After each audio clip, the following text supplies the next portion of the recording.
Shalom Bapak Ibu dan Saudara-saudara yang kekasih dalam Tuhan Yesus Kristus. Marilah kita kembali belajar firman Tuhan. Tapi sebelumnya kita berdoa dahulu. Tuhan Allah Bapa kami yang ada dalam kerajaan surga yang mulia, terima kasih Tuhan atas pemeliharaan-Mu, atas kemurahan-Mu, atas kesehatan yang Kau berikan pada kami ya Bapa. Dan kembali kami akan mempelajari firman-Mu Bapa. Urapi Tuhan lidah bibir hamba-Mu supaya berkata-kata sesuai dengan keinginan hati-Mu ya Tuhan. Dan juga Roh Kudus bekerjalah mengurapi anak-anak-Mu yang mendengarkan firman ini sehingga mereka mendapatkan hikmat, mengerti akan firman-Mu dan melakukannya dalam kehidupan mereka sehari-hari. Ya Bapa, berbicaralah, kami siap untuk mendengarkan. Dalam nama Tuhan Yesus kami berdoa dan mengucap syukur. Amin. Saudara-saudaraku, mari kita belajar firman dengan topik kiamat. Nah, setelah masa tribulasi berakhir, maka terjadilah Harmagedon yang merujuk kepada akhir zaman atau bencana apokaliptik besar dan dahsyat. Harmagedon berasal dari kata Ibrani Har Megiddo yang artinya bukit Megiddo.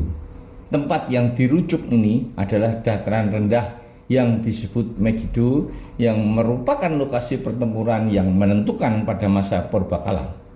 Salah satunya pada tahun 609 sebelum Masehi dalam kitab 2 Tawarikh 35 ayat 22 yang mengakibatkan kematian Raja Yosia. Nah, perang Harmagedon adalah perang terakhir antara pemerintahan manusia dan Allah. Pemerintahan ini dengan pendukung-pendukungnya terus menentang Allah dan tidak mau tunduk kepada pemerintahannya. Dalam Mazmur 2 ayat 2. Perang Harmagedon akan mengakhiri pemerintahan manusia. Daniel 2 ayat 44. Dan kata Harmagedon muncul hanya sekali di Wahyu 16 ayat 16. Nah, sekarang siapa yang akan bertempur di Harmagedon? Yesus Kristus akan memimpin pasukan surgawi untuk mengalahkan musuh-musuhnya, yaitu mereka yang melawan pemerintahan Allah. Perang Harmagedon akan meliputi seluruh bumi. Orang-orang yang mati terbunuh oleh Tuhan dari ujung bumi ke ujung bumi. Dalam Yeremia 25 ayat 32 sampai 34. Tetapi semua orang yang berseru kepada nama Tuhan akan diselamatkan. Dalam Yoel 2 ayat 32. Yang diselamatkan adalah jiwanya dan tubuhnya akan dibangkitkan dan diadili. Dalam Matius 10 ayat 28. Sedangkan roh kembali kepada Allah. Dalam Pengkhotbah 12 ayat 7. Dalam Yoel 2 ayat 10. Bumi gemetar, langit bergoncang, matahari dan bulan menjadi gelap, dan bintang-bintang menghilangkan cahayanya. Berarti terjadi gempa bumi dan badai topan di mana-mana, dan dunia menjadi gelap total.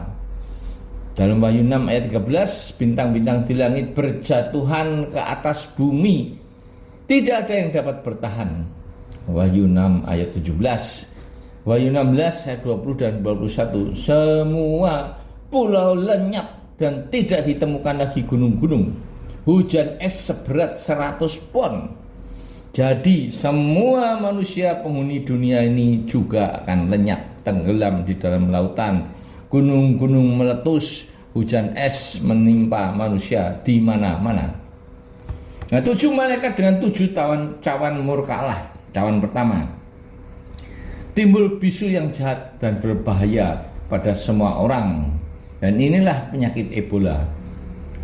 Semua orang yang memakai tanda dari binatang itu, yaitu 666, dan yang menyembah patungnya. Cawan kedua, laut menjadi merah dan matilah semua yang bernyawa yang hidup di dalam laut. Cawan ketiga, sungai-sungai dan mata air semuanya menjadi darah. Cawan keempat, matahari menghanguskan manusia. Cawan kelima, menumpahkan ke atas tahta binatang dan kerajaannya menjadi gelap, dan mereka menggigit lidah mereka karena kesakitan. Cawan keenam, sungai Efrat airnya menjadi kering, mulut naga dan mulut nabi palsu keluar, 3 roh najis yang menyerupai katak. Itulah roh-roh setan yang mengadakan perbuatan-perbuatan ajaib.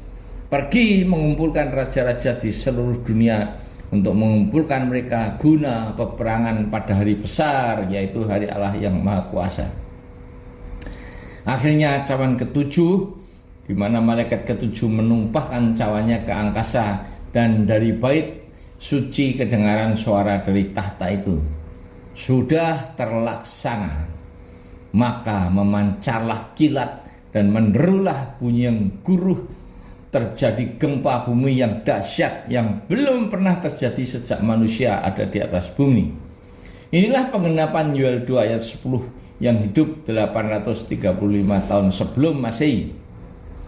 Semua pulau hilang lenyap, tidak ditemukan gunung-gunung.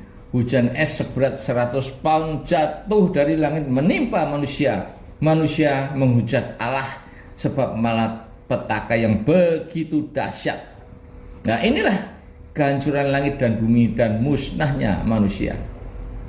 Sebagaimana hanya zaman Nuh, demikian pula hanya kelak kedatangan anak manusia, yaitu Matius 24 ayat 37. Kedatangan Kristus ke dunia ditandai dengan musnahnya manusia. Yesus turun ke dunia bersama orang-orang salehnya, dan terjadilah masa pemerintahan 1000 tahun, di mana Yesus adalah sang raja yang memerintah, dan orang-orang kudus yang mendapatkan bagian dalam kebangkitan pertama, yaitu waktu rapture, akan menjadi iman Allah dan memerintah sebagai raja bersama Yesus dalam Wahyu 20 ayat 6. Nah, pada awal pemerintahan 1000 tahun ini, orang-orang yang dipenggal kepalanya karena kesaksian tentang Yesus dan firman Allah, yang tidak menyembah binatang dan patungnya, dan tidak menerima tanda pada dahi dan tangannya, akan hidup kembali dan memerintah bersama Kristus untuk masa 1000 tahun dalam Wahyu 20 ayat 4. Naga si ular tua alias iblis diikat malaikat selama 1000 tahun dan dilemparkan ke jurang maut, Wahyu 20 ayat 1 sampai 3. Tetapi setelah masa 1000 tahun berakhir, iblis akan dilepaskan dari penjaranya dan ia akan menyesatkan bangsa-bangsa pada keempat penjuru bumi, yaitu Gog dan Magog. Mereka mengepung perkemahan tentara orang-orang kudus, tetapi turunlah api dari langit menghanguskan mereka. Dan iblis si penyesat dilemparkan ke dalam lautan api dan belerang, yaitu tempat binatang dan nabi palsu, dan mereka akan disiksa siang dan malam sampai selama-lamanya. Api orang mati yang lain tidak bangkit sebelum berakhir masa 1000 tahun itu, Wahyu 20 ayat 5. Orang-orang mati yang lain adalah para pendosa yang tidak percaya pada Yesus dan mau menerimanya sebagai juru selamat. Orang-orang yang pada masa tribulasi menyembah binatang dan tunduk kepada antikris yang dipasang tanda pada tangan dan dahinya. Apakah hukuman yang terakhir dalam Wahyu 20 ayat 11-15? Tahta putih yang besar di mana Yesus duduk di atasnya, di mana langit dan bumi sudah lenyap, mengadili semua orang-orang mati, besar dan kecil. Lalu dibuka semua kitab, dan kitab lain yaitu kitab kehidupan. Orang-orang mati dihakimi menurut perbuatan mereka berdasarkan apa yang tertulis di dalam kitab-kitab itu. Lalu maut dan kerajaan maut dilemparkanlah dalam lautan api. Itulah kematian yang kedua, lautan api. Dan setiap orang yang tidak ditemukan namanya tertulis di dalam kitab kehidupan itu dilemparkan ke dalam lautan api itu. Nah, semua kitab di sini bukan berarti kitab-kitab semua agama. Sekalipun semua agama mempunyai Allah, walaupun berbeda-beda kecuali ateis. Semuanya juga menawarkan surga kecuali filsafat yang bukan agama. Tapi tidak ada satupun agama yang tahu di manakah surga itu. Nah, jika saudara dan saya percaya kepada Yesus, Dia malah bolak-balik surga dunia. Dia turun dari surga, lahir dengan perantaraan Roh Kudus, hidup di dunia, naik lagi ke surga untuk menyediakan tempat bagi orang percaya, dan setelah menyediakan tempat itu, dia akan datang kembali dan membawa orang percaya ke tempatnya di surga. Kemana dia pergi, kita tahu jalan ke situ. Dalam Yohanes 1 ayat 1-4. Dia juga menyatakan, akulah jalan dan kebenaran dan hidup. Tidak ada seorang pun yang datang kepada Bapa kalau tidak melalui aku. Dalam Yohanes 14 ayat 6. Langit dan bumi yang baru, langit dan bumi yang pertama telah berlalu, tidak ada lagi laut. Kota yang kudus, Yerusalem baru turun dari surga, dari Allah, di mana tidak ada air mata, tidak ada maut, tidak ada perkabungan atau ratap tangis atau duka cita. Sebab segala sesuatu yang lama itu telah berlalu, semuanya baru. Dalam Wahyu 21 ayat 1-4. Ada sungai air kehidupan yang jernih bagaikan kristal mengalir keluar dari tahta Allah dan tahta anak domba. Ada pohon kehidupan yang berbuah tiap 2 kali. Tidak akan ada laknat, tidak ada malam, karena Tuhan Allah akan menerangi mereka dan mereka akan memerintah sebagai raja selama-lamanya. Dalam Wahyu 22. Inilah kehidupan kekal di surga, di mana bait suci Allah yang di surga, dalam Wahyu 1 ayat 19, merupakan gambaran dari surga yang menggambarkan surga tingkat 1, 2, dan 3 seperti tulis Rasul Paulus yang melihat orang pada surga tingkat ketiga dalam 2 Korintus 12 ayat 2. Pertanyaannya, di manakah saudara dan saya nanti pada kehidupan yang kedua? Pertama, menemani iblis di neraka. Ini bagi mereka yang sekalipun sudah dibaptis namun kehilangan keselamatannya karena mereka masih hidup di dalam dosa, ataupun orang-orang yang tidak percaya kepada Yesus dan menyembah binatang naga si iblis tua pada masa tribulasi. 2. Di surga tingkat pertama, halaman bait Allah, yaitu Taman Firdaus, seperti penjahat di samping salib Yesus yang hanya bertobat di saat-saat terakhir hidupnya. Masih untung saudara-saudara masih mau bertobat sebelum kematiannya.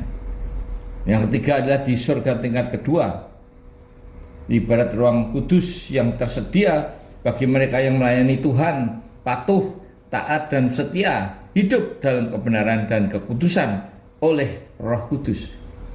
Keempat adalah surga tingkat ketiga, seperti di ruang Maha Kudus yang disediakan bagi para martir seperti Stefanus dan murid-murid Tuhan Yesus, serta siapa saja yang kehilangan nyawanya karena nama Yesus. Amin. Marilah kita berdoa.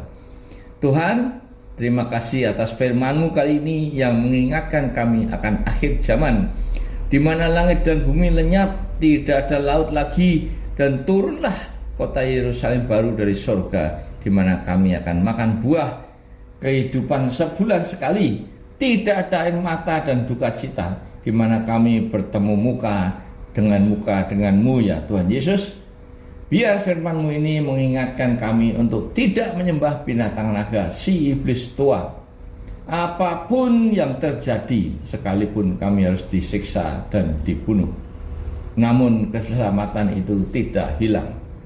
Tuhan, mulai saat ini berikan kami kemampuan untuk dapat hidup dalam kebenaran dan kekudusan dengan pimpinan Roh Kudus, sehingga kami akan bersama-Mu dalam kehidupan kekal kedua nanti. Bersama-Mu, bertemu muka dengan muka, bersukacita, damai sejahtera selalu.